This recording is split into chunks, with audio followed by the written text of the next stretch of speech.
Bonjour, j'ai choisi une œuvre pour vous ce soir. Il s'agit d'un buste de Jean-Baptiste Carpeaux qui date de 1869 en marbre blanc et qui me raconte une histoire que je vais vous révéler, une histoire très personnelle. Pour ceux qui me connaissent savent que j'ai une grande passion pour la sculpture et ce buste-là a une histoire très étonnante et qui révèle un petit peu les coulisses du métier d'historien d'art. En fait, Jean-Baptiste Carpeaux est un sculpteur très important à l'époque du Second Empire. C'était un des sculpteurs favoris de l'empereur Napoléon III. Et il se voit attribuer une commande pour un relief, un haut relief, à la surface de Nouvel Opéra construit par Charles Garnier, donc à la demande de Napoléon III à Paris. On y voit d'ailleurs toujours en façade un groupe qui s'appelle La Danse et qui montre Apollon entouré donc de bacchantes totalement débridées, dénudées, indécentes, bref, tellement scandaleuses qu'à l'époque, en 1869, elles ont été maculées d'encre parce qu'on les trouvait totalement obscènes. Néanmoins, il s'agit d'un chef-d'œuvre de Jean-Baptiste Carpeaux. Jean-Baptiste Carpeaux va décider de récupérer un des bustes d'une de ses bacchantes, un modèle souriant avec les cheveux au vent, auréolé de rose, pour pouvoir commercialiser ce morceau. C'est un morceau qui est très connu, qu'on voit assez souvent dans les ventes, en plâtre patiné ou encore en terre cuite, fait par l'atelier Carpeaux.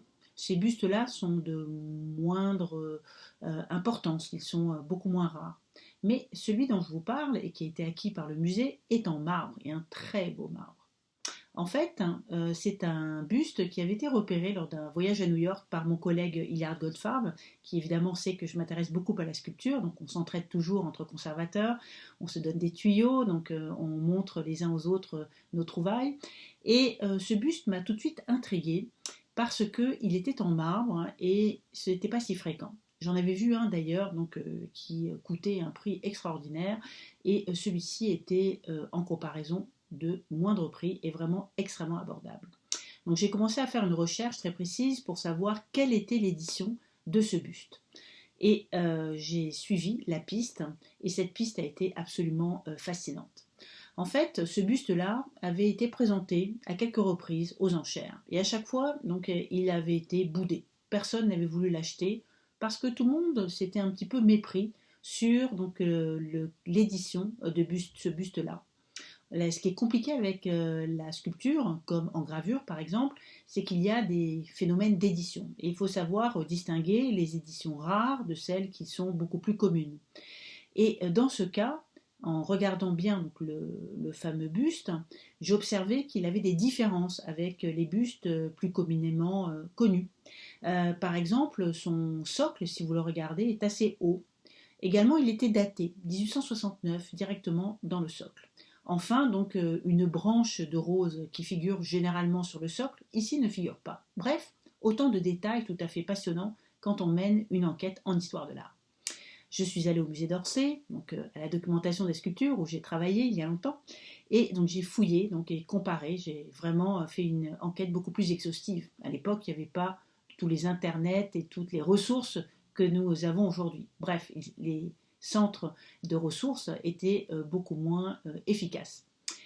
À la documentation des sculptures du musée d'Orsay, je croise Anne Pinjot, ma professeure, que certains d'entre vous connaissent peut-être parce que c'est la maman de Mazarine, c'est la compagne de François Mitterrand et ça a été ma professeure de sculpture, une femme formidable, qui me disait mais pourquoi acheter un Carpeaux finalement qui paraît assez banal. Et je creuse. Et en consultant des dossiers, je me rends compte qu'effectivement, ce buste-là correspondait à un autre buste qui avait été exposé dans les jardins de Bagatelle au début du XXe siècle et qui appartenait à un certain Cognac, Ernest Cognac, qui était un collectionneur très connu, si connu d'ailleurs qu'à Paris, il y a un musée Cognac-G. Ça m'intrigue. Mais comment pouvons-nous prouver que cette reproduction qui se trouve sur une vieille illustration d'un journal très ancien est vraiment le buste que j'ai sous la main. Et là, il me faut creuser encore plus, savoir d'où vient cette photographie. En fait, cette photographie était tirée d'un fond Bulose.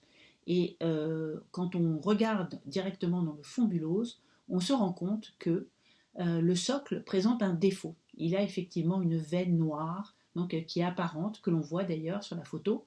Et cette veine-là donc, avait été effacée donc, lors de la publication de la photo pour la photoshopper, si je puis dire, comme on dirait maintenant. Mais quand on regarde l'original de la photo même, on se rend compte que cette veine, un défaut, si vous voulez, du marbre, apparaît. Et formidable, donc il est également sur donc, le buste que j'ai pu acheter. Alors c'est ainsi que j'ai pu remonter donc, toute cette histoire, me rendre compte que non seulement donc, le buste avait été acheté donc, par donc, Cognac, il avait appartenu au Ortis, et en fait qu'il s'agissait très probablement d'une épreuve d'artiste, bref, du seul exemplaire connu fait en 1869, probablement par Carpeaux lui-même et non pas par son atelier, ce qui lui donne toute sa valeur. Et c'est vrai que le buste est merveilleux, il est donc d'une joie et d'une grâce absolument extraordinaire. Et je trouvais qu'en ce moment, avec donc, ce moment de confinement, la vue de cette jeune fille tout à fait joyeuse et festive était aussi donc un régal donc, pour les yeux. Alors voilà ma petite histoire, mes coulisses d'historienne de l'art. À très bientôt.